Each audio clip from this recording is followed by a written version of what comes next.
Hello student, now we are going to study about anatomy of dicot root and anatomy of monocot root.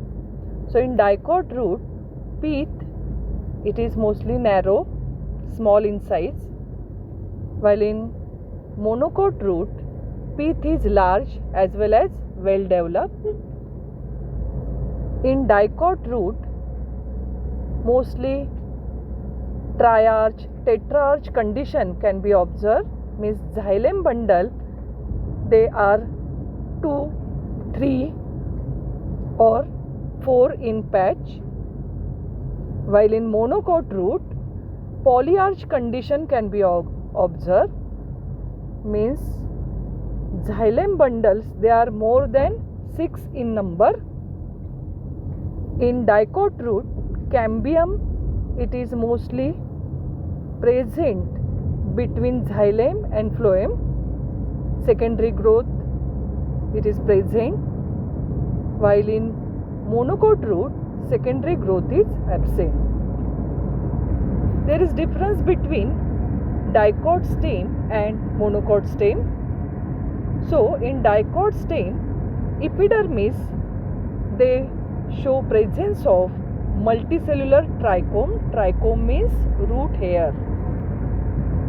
While in monocot stem, epidermis it is without trichome, without root hairs as well as small hairs. So hairs are present on dicot stem while hairs are absent in monocot stem. Epidermis it is made up of collenchymatous cells in dicot stem. In monocot it is made up of sclerenchyma cells. Medullary rays are present between xylem and phloem, while in monocot medullary rays are absent. Vascular bundle they can form ring in dicot stem. In monocot vascular bundle they are scattered. In dicot the vascular bundle they are co-joint, collateral and open. So open vascular bundle means cambium is present, while in monocot stem co-joint, collateral and closed vascular bundle are present, that is cambium is absent.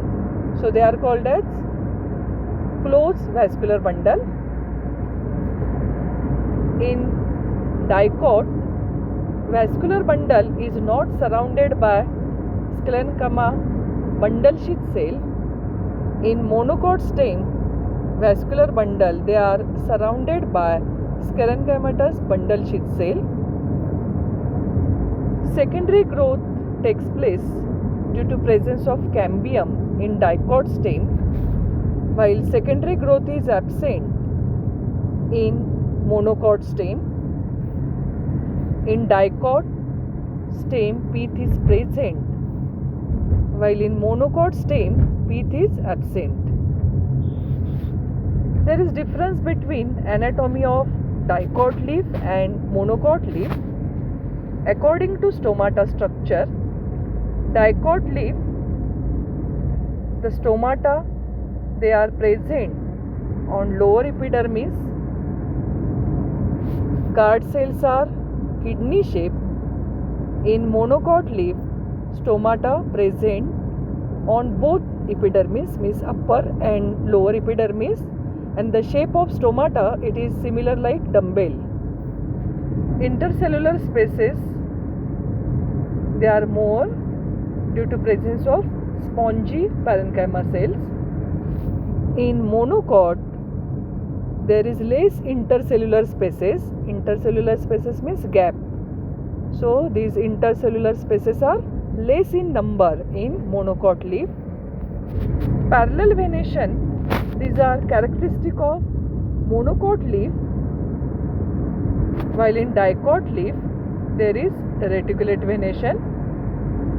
Vascular bundle they are of different size in dicot leaf, while in monocot the vascular bundles they are mostly similar in size.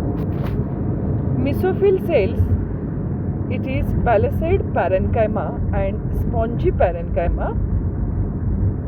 So there are two type of cells and they are differentiated. Means difference can be occurs between mesophyll cells, but in monocot leaf mesophyll tissue it does not differentiate it into palisade and spongy. They do not show any difference between this tissue. There is difference between heartwood and sapwood. So in heartwood it is central region of secondary xylem, while sapwood it is called as peripheral region of secondary xylem. Peripheral means corner region.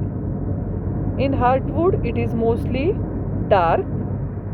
The color is dark due to presence of oil, gums, resin, tannin. In sapwood they are mostly light in color without any deposition of gums and resin. Means gums, resin, oils, these are absent in sapwood. In heartwood they are mostly non-functional, and sapwood they are functional with secondary xylem.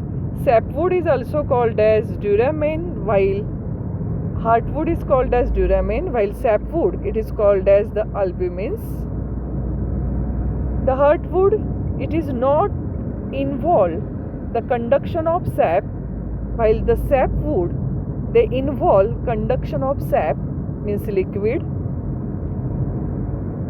Heartwood it is resistance to pathogen, while the sapwood it is more susceptible to pathogen. So it is difference between heartwood and sapwood.